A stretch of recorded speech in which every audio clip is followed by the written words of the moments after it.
Standing in the center of Old Town Plaza, the San Felipe de Neri Church is the oldest building in Albuquerque.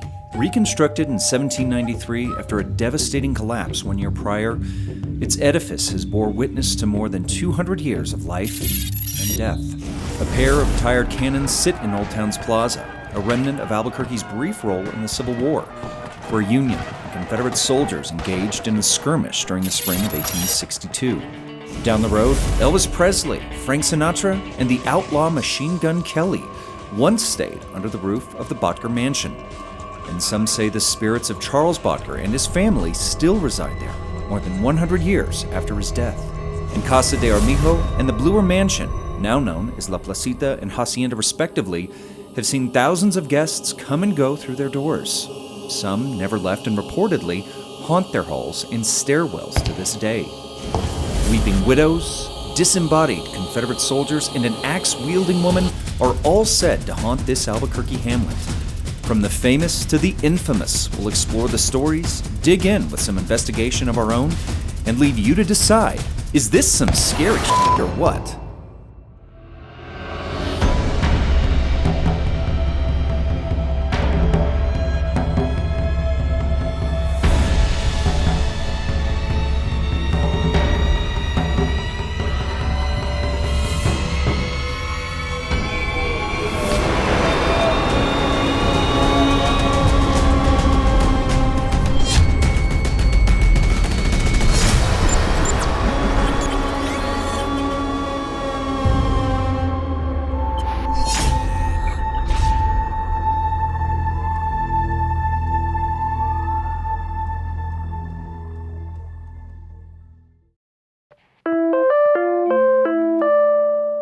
Here we go again. We didn't learn our lesson the first time.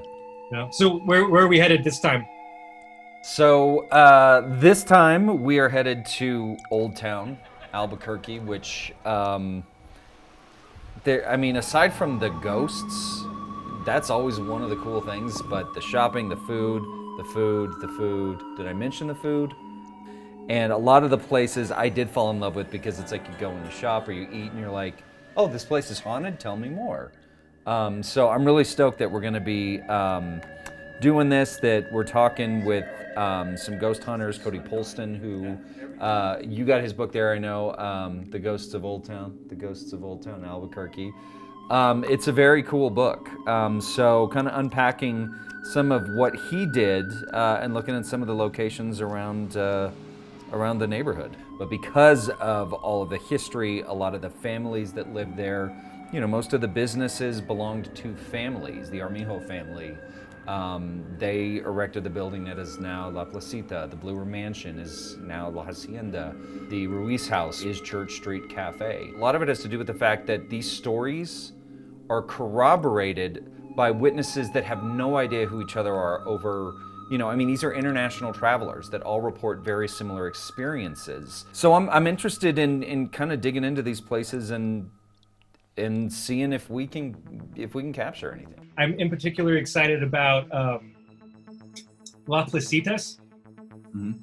And it's just a beautiful building. The inside is gorgeous, and that staircase inside the La PLACITA. So, oh my gosh, it's a work of art. And so I'm very excited about checking out that staircase. So tell us about this. This is a new piece of equipment in your ghost busting bag. Tell us about this. So you fire it on, and you see it light up, and then it goes to the red in the middle. And if anything passes over this, you get a reaction. Wow. And the idea is, if there's anything in that room and it's crossing over this, it'll alarm us. This will go off. So this is another one of the new toys we got from ghoststop.com. And so wow. this will be one of the new toys we take along with us on this investigation. Yeah, it'll be really interesting to see. And some of the stories, particularly at La PLACITA, I believe she's Elizabeth. Her name is Elizabeth. She was a servant girl who died from tuberculosis about 1783. The interesting thing is the building itself, as it stands now, when it was Casa de ARMIJO and it was erected, was about 100 years later. So it was like the late 1800s. So It's interesting that this spirit wasn't necessarily connected to the building as it is now, but it just sort of speaks of how generational Old Town is and how it builds on one another, and a lot of the locations build on one another. And it's a similar thing with Sarah Ruiz at Church Street Cafe. You know, she's considered kind of the matriarch of that building, and she still, you know, you talk to Marie Coleman, the owner of Church Street, who is, you know, a lovely woman. She's got a very, very positive and real relationship with Sarah. But Sarah still really feels that she's like, it's her house. She wants to make sure things are done correctly, and that they're you know, that it's run well. Now La Hacienda, the third place that we're talking, the ghost story that I know you and I have experienced on the ghost tour when we've done the Old Town Ghost Tour, is the story of a woman named Mary who was murdered by a boyfriend in a jealous rage. And there are supposedly, you know, her spirit can be seen within the building.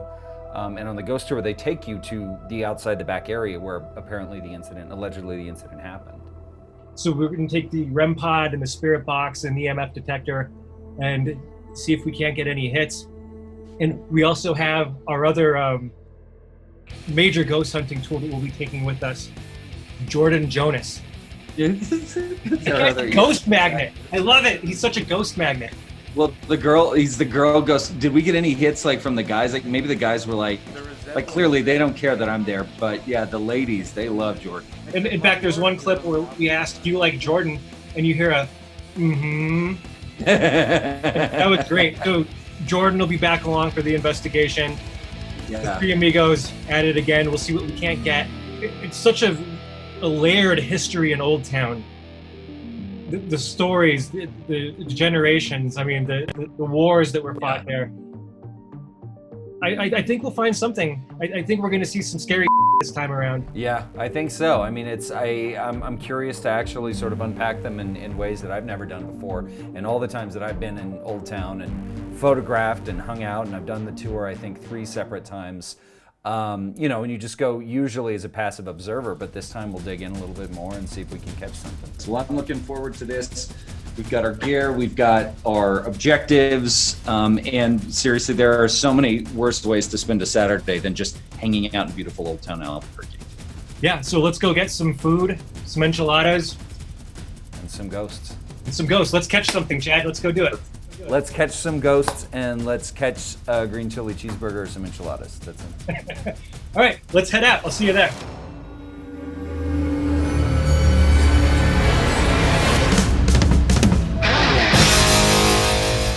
We're here at Old Town. The ghosts, guys. The ghosts are heavy here tonight. I can feel it in my bones. In your bones. In my bones. I forgot to wear pants.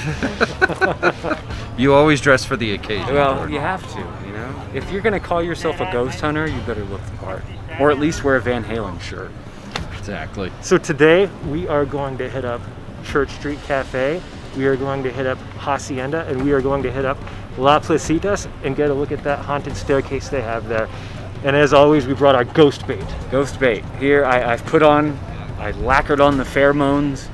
I'm ready to go, and hopefully I get played with, talked to. If we learn nothing from the last one, they couldn't care less about me, which is fine. It's okay. Yeah, but this time, I feel like now they've gotten used to you, and now they want you. The Old Town ghosts are like my ghosts. Like Madrid, they're like, we don't know who the hell this guy is, but Old Town, they're like, oh. But one particular night, showing my brother and his cousin and their wives to dinner, I suggested to them, why don't we just take a nice, easy stroll around Old Town? And they said, sure. And about an hour or so later, I'm coming up Charlevoix Street, heading towards the High Noon Saloon. And I started telling them the history of the High Noon Saloon. In the middle of my story, suddenly my cousin tells me, shh. And of course I shut up and I said, what? He goes, listen. And I heard the faint sound of what sounded like spurs. Now I didn't say the word spurs. I said, what is that jingling sound? And my cousin, who was raised on a ranch, said, man, those are spurs. And they're coming this way. It was completely dark. The spurs became closer and closer, like ka-chink, ka-chink, ka-chink, louder and louder as I'm listening as it came right up to me, and then they suddenly stopped. And then I had the impression that somebody was looking at me from less than an inch away from my face. This thing was sizing me up, I guess. In any case, the hair on the back of my neck stood straight out, and on my arms, of course. And then the sound of the spurs veered off to the right towards the front door of the restaurant.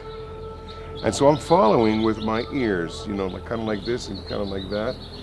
And then within a few seconds, ka-chink, there I saw it. It was a man. He was wearing a stovepipe hat and a long frock coat and spurs. Ka-chink, he walked right through the door as if there was no door at all. I could still see him behind the small triangles of glass on the front door of that restaurant. And then another ka-chink, he was gone in the darkness. It's really interesting. There's a psychic who works down here in Old Town named Joe Casper. So I'm doing the tour one night, and I come out around the corner over on San Felipe Street, and Joe happens to be there on the sidewalk, and she stops the tour group, and she's like, "Oh, I don't want to freak you guys out or anything, but there's two guys following the tour." And I'm like, "What? They didn't pay?" You know, and I'm looking, and she's like, "No, no, no, I don't mean people." She's like, "There's two spirits following you around." She goes, "I keep picking up the name Boots and Amos. Amos James or Amos Jones, but Amos and his brother Boots are following the tour around. They like you." When I was a teenager, I lived in Paris, France, in a little suburb called Maison Lafitte. And as I'm walking this wooded area, a car slowly pulls up next to me. He pulls up in front of me and he stops. Well, I turn around and he is about 3 feet behind me. He's now grabbed me. He's pulling me back towards his car. I'm screaming, I'm yelling, and he's pulling me. We're getting closer to the car. Well, on the other side of the woods, on that patch there's 3 little houses. And the middle house, the porch light turns on, and a man comes out to the front porch. And he yells something, and I scream, and the guy comes tearing across the woods over to come save me. And he comes and he grabs me away from this guy. And you know, the next day, we went over to the little house and rang the bell, and a little old lady answered the door. And we asked her, "Oh, is your son, or maybe your grandson, here?" And she had a really confused look on her face, and she's like, "What do you mean?" And she's like, "No, no one was here. I live here totally alone." Well, I had never seen that man before, and I never saw him again until Joe the psychic drew me a sketch of Amos. I was there at the murder tree talking about Helpful Mary, who is a resident of the hacienda. And as I started off the tour, I had 6 young guests, high school and college, and they were listening to the story. I'm facing them, my back's to the building, and they're looking at the upstairs windows. There's 3 windows up there. And they look up and they say, "What's that?" And I turn around and I see a man leave the long hallway window and go into the small window, and he bends toward the window, and it's like this, his shoulders are kind of moving, and he's got a glow on his face, and the glow disappears, and then he goes back into the hallway and he walks away from the window. And that's, well, that's probably just the manager turning off a laptop. Oh, okay. And I go on with my talking about Helpful Mary. And then they say, "But that." And I look up, and in that long hallway, I see a chair, an office desk chair type, slowly spinning, revolving around, very slowly. As it was spinning, I was looking at the underside of that desk chair. That chair has to be levitating. And then somebody said, "That there!" And I turn around to see this dark mass. It's not a shadow. There's an energy field, a dark energy field, kind of like a head and shoulders from halfway back in that long hallway. And it's coming up toward the window, but it's kind of floating off this way and that way as it gets closer and closer to the window. And I look at it and I go, "I can't explain." And I turn around and there's nobody there. All of my guests and my assistant are all running off screaming, and the upstairs bedroom windows are strobing off and on. I've never seen that happen before. My guests say, "We're done, we're scared enough, we're leaving now." The tour was over.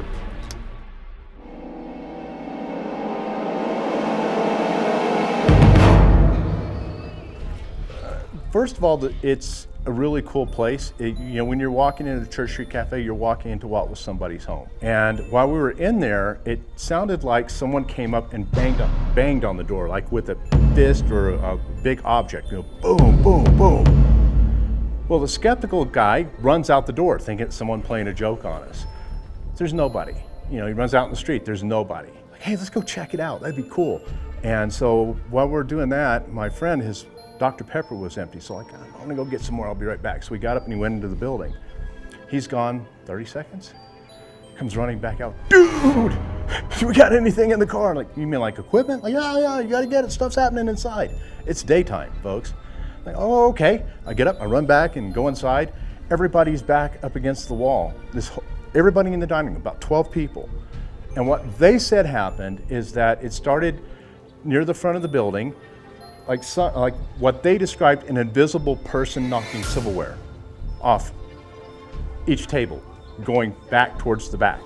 We have 12 people that saw this happen. Silverware doesn't move by itself.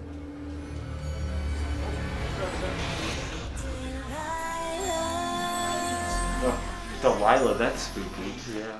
The probe. The probe. Is the probe. Where's Jordan? Yes.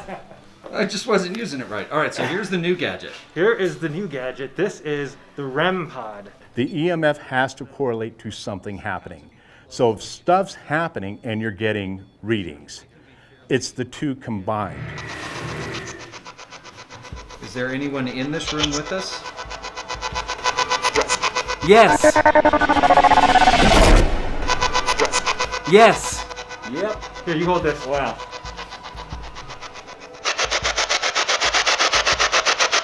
Did you live here? Yes. Yep. Yes. Yes. It seems like it's very agreeable.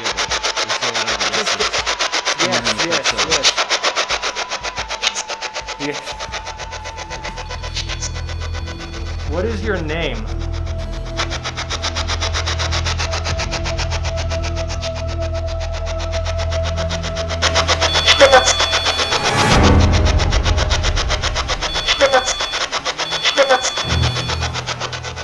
Is this Sarah? Yes. It is Sarah. She's very talkative. She's very talkative. Many words. Is there someone in the room with us?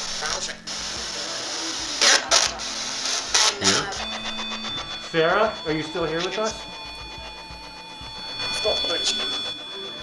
Stop, please. You want to do that again? Yes. Do it again for us. Oh, thank you very much. See that?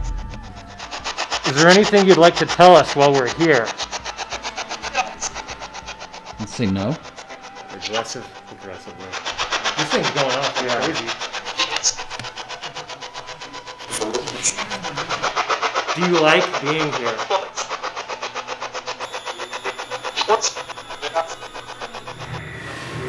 Well, we asked about Sarah. We got Sarah, Lisa. So it's at least 3. She's our resident ghost. One of them is pissy with us. We need to decipher because they're all talking over each other. It's like The View. I was gonna say it's like the presidential debate. Yeah, girl. that too. I'm just waiting for a fly to land on Jordan's head. Is there a male present in the room? Yes. Do you have a name? Okay, I'm not joking right now. For a second, it felt like someone was legitimately. I thought one of the waitresses walked up behind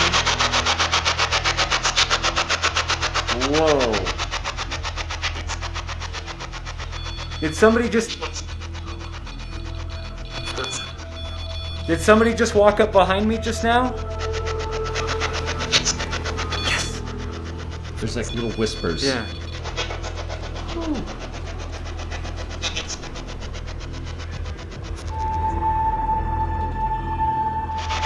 Sarah, are you still here with us?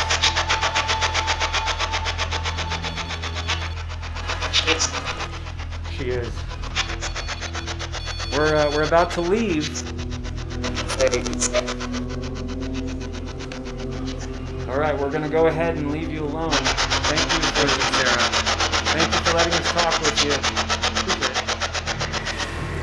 Charlie, you know, the Kuden Battle that helped me remodel this, he's gone now, but he used to sit at that fireplace over there, and he was sitting there shaking his head. And I said, "What's wrong, Charlie?" I said, "What's wrong?" You know, and he goes, "Can't you just talk to her?" And I looked at him and I go, "Talk to who, Charlie?" And, you know, and he said, "Your ghost." She said, "She follows you everywhere." She said, "She's always behind you." Yeah, so we were standing here asking questions, and I legitimately thought that one of the waitresses had kind of walked in and snuck up behind me to kind of watch what we were doing. Nobody there. Just me with a mess in my pants. I think Sarah was creeping up on me. So and she'll follow you home. Yeah. And Lord knows what she'll do. Good night, Sarah. Good night, Good Sarah. night. Thank you.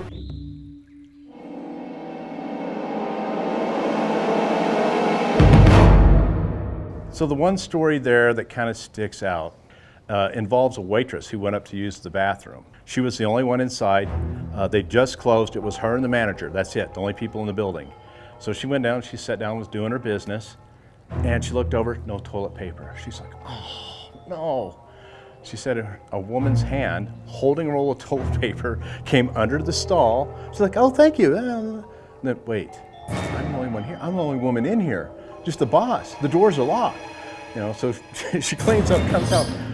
Is anybody in the building? It's like, no, there's nobody here. So to me, that was like, okay, the fact that it has longevity, we have multiple stories from people going out through the different decades. Yeah, something's going on there. Can you make our,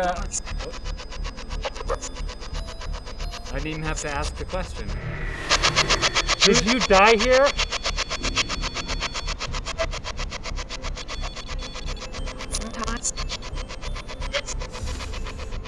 Is this the ghost of Mary?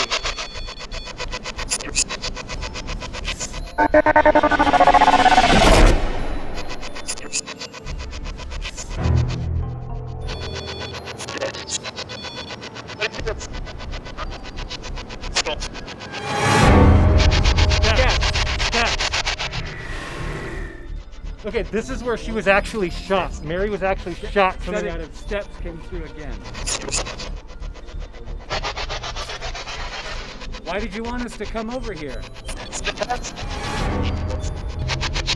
Were you shot on these steps, Mary? Yes. How many times were you shot?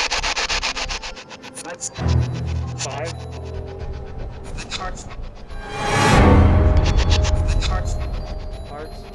My heart? Are you on the steps with us right now? Are you still haunting the inside of the Hacienda restaurant? Are you happy being here at Hacienda? Is the man that killed you still alive? Smith? Smith. It said Smith again. Smith.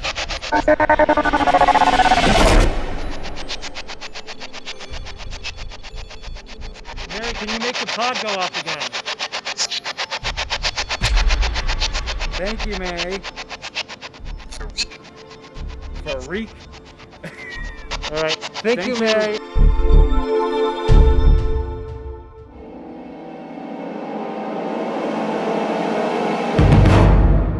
When it came to La Placita, when we were talking to people that claim to see the little girl ghost that's there, their accounts are exactly dead on. And what it is, she's wearing a very fancy white dress with beadwork on it. And what's different is it has sunwheels on it.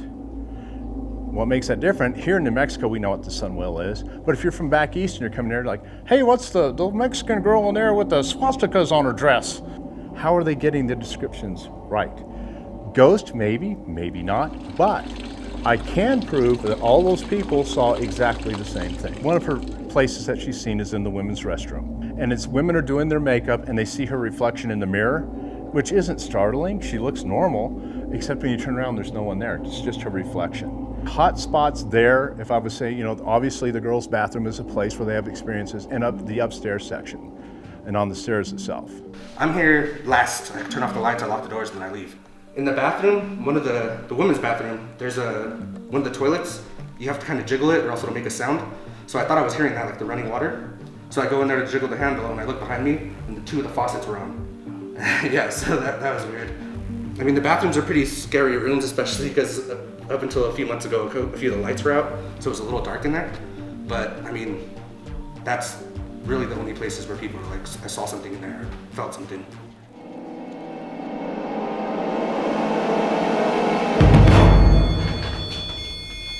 Immediately.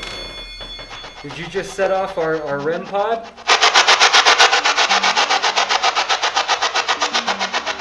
Can you do it again for us, one more time? What is your name? Number 1. How long have you been residing here? Yeah.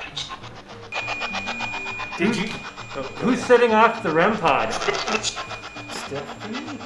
Did you used to live here?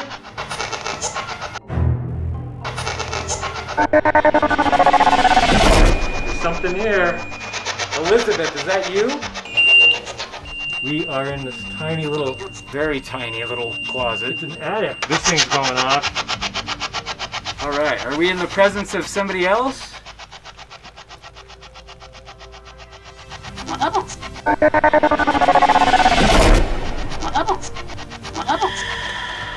What the?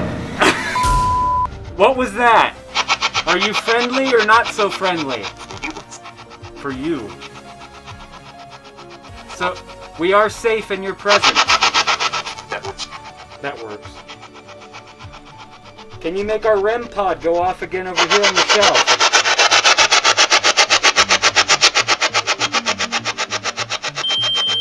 Thank you. Whoa. Well, that thing's going off like crazy. Did you brush into this? No. I heard one of these things fall back. No, I didn't touch it. Did you just move something? Did you just move something back here? Run. Did you just say run? I did run.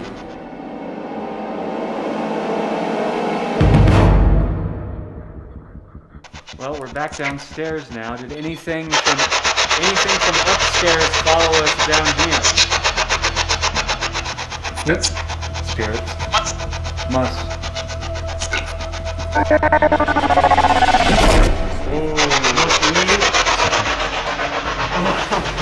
Who's here with us right now?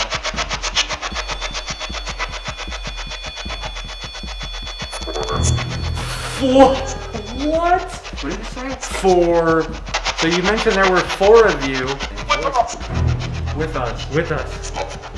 Are you okay with us being on your staircase? Yes. No. There's 2 voices. Who is the more malicious person that's talking to us? Smith. Smith. Again. Did you follow us over from the hacienda? Smith, why are you so attached to the staircase?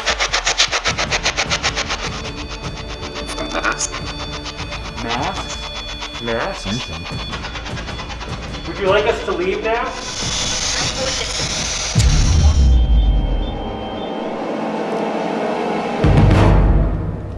We always find our way to the bathroom. Always.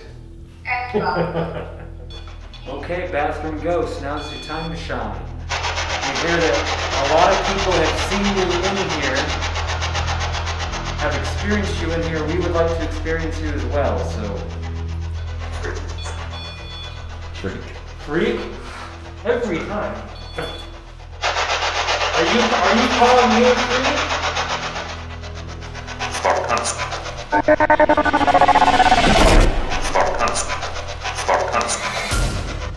Oh, did That sounded foul. It just cussed. It said challenging Jordan? Let's go. Let's go. Don't turn on the black light. What if we turn the lights on? Turn off the lights for you. What is for humans?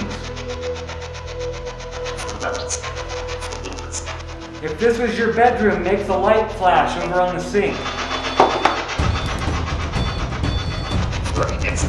Together. Together.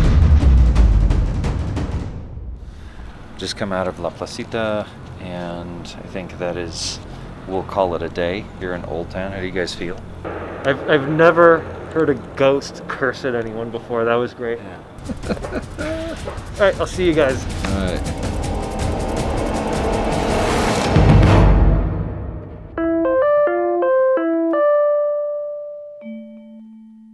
So, actually, before we start, Tommy, you don't happen to be a Van Halen fan, A little do bit. you?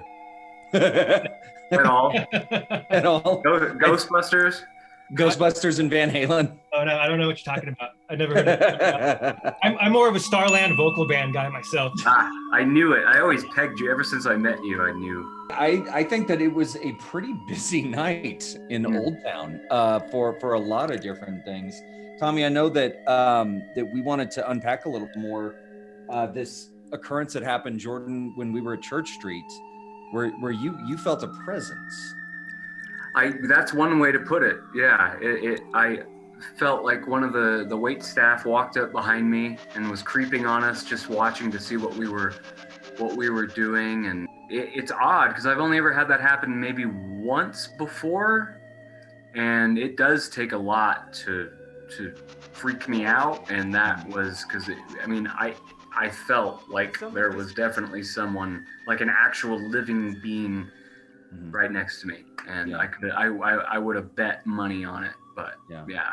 I mean, just from everything that I've read and that we heard, talking to Marie about the ghost of Sarah Weiss, that, Sarah she still feels very much like it's her home, and it wouldn't surprise me that potentially she's like, what are you guys doing? What are you doing? Because I believe it was in Sarah's room. It was, yeah. That happened. We also got that corresponding hit off the spirit box when we asked who was there, and it said Sarah. Wow.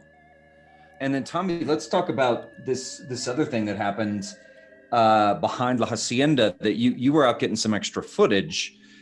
This wasn't even on our regular production night. This was a separate night that you and the missus went out, and you captured something pretty unexpected. Ooh, yeah. And it wasn't making out that we captured. Making out behind the church.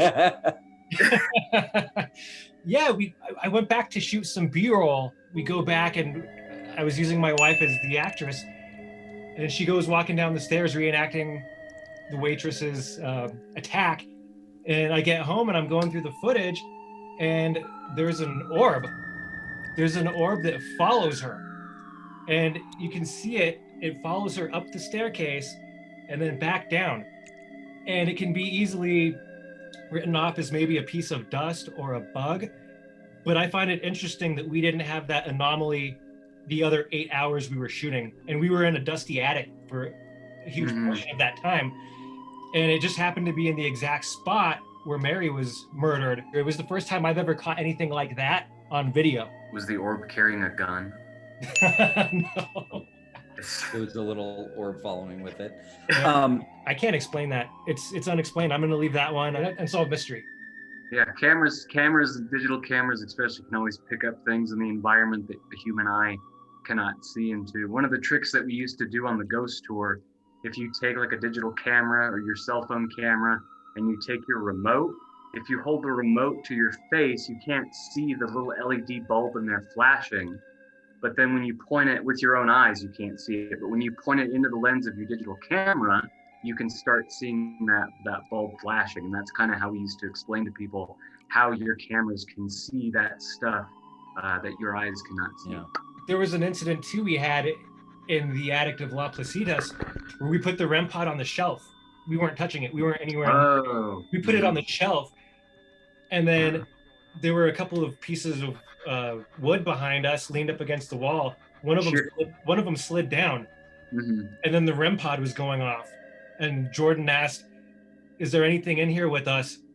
The REM pod starts going off, and then the spirit box, we hear someone or something say, "Run." Mhm. And it was beeping at a frequency that it had not been beeping in prior that night. I mean, it started just going. It's like it had a stutter. And one of the ones that said "Thor," like really like gravelly, and so one of them was definitely a little more cheeky than the others. Not as friendly as whoever else we were talking to. No, and that might have been the same entity that told us to off in the bathroom, or it told you to off. Don't. I've had to go through therapy ever since that night, and I just got over it, and you brought it up again. You're like the guinea pig. Like, we take you to Madrid and you get hit on, then you get verbally assaulted at Old Town. Well, to me, they're the same thing.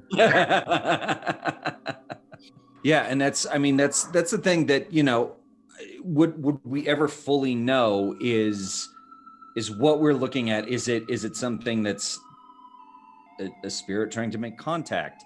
Is it, you can have the most finely tuned equipment in the world, but at the end of the day, will we ever definitively have the answer of yes, this was a ghost, no, it wasn't? I mean, it really is all sort of speculation, interpretation, but that's also, I think, what makes ghost stories and ghost hunting so interesting. Is that it really is it is, like you're saying, the sensitivity that different people have. Some people may not be sensitive to certain things, others are very sensitive to it. There may be equipment that is very sensitive, and then other, you know, that it picks up on different things. So I'm curious, as we start, you know, getting more and more tools in the bag, and we start getting more used to the REM pod and the way that works, all that stuff is like, it's so new to me that I don't know truly how to interpret it, which is why I stand behind the camera and let you guys do the dirty work. Yeah, good way to push it off onto us. I'll just run the camera, guys. You guys are good. No, yeah, keep going. It's good stuff, guys. Really good stuff. Again, obviously, we can't definitively say one way or the other, I think, but there is definitely a reason that Old Town is such a mecca for ghost stories. I mean, I think something is definitely going on there. Yeah, and like Cody pointed out, when you have that many people over that period of time, all from different ends of the earth, giving roughly the same eyewitness account, it's hard to just brush it off. That's, I mean, especially the reports, like we said, of Elizabeth, that people were reporting details of the sun wheel on her dress from all, you know, these people had no way of knowing each other. It's not like they could share a story or something. And sometimes this detail was kept out of, you know, stories about it to see if it could corroborate. And what Cody found in his investigation and his research is that, yeah, these people were all reporting very similar details. Well, I think this was a good investigation. It was fun. And again, there's a lot worse ways to spend a fall afternoon than hanging out in Old Town. That's right. And we all got to know each other and get a little bit closer to each other. So that's really, at the end of the day, friendship is all that matters. Yeah, that's right. We're the three best friends that anyone could ever have. And we'll never, ever, ever, ever, ever leave each other. Ever. Well, I think all in all, we got some scary. Yeah, I think so. I would say some scary indeed. Yeah, I think so. Well, I think we can put a cork in this. This was a good Halloween investigation, and I think we get ready for the next one, wherever that one takes us. Yeah, let's do it. And happy Halloween, everybody. Yeah, happy Halloween. Thanks for watching, and I want to thank everyone at Church Street Cafe in La Placitas. They really went out of their way to help us, and we appreciate it. Thank you, Shop Local. Yeah, absolutely. Shop local. Thanks to Cody Polston, who I still have a copy of his book for Jordan. That's right. I forgot. Waiting for you. And also to the ghost tour. Thank you to Downtown Julie Brown. Old Town Julie Brown was the old, that was the, hello, This is downtown Julie Brown. Even though I think that wasn't British, that was more Australian. Yeah. Australia, mate. Now we've just offended all of our Australian viewers. Good job. Right? Happy Halloween, guys. I'll see you on the next one. Sounds good. See ya.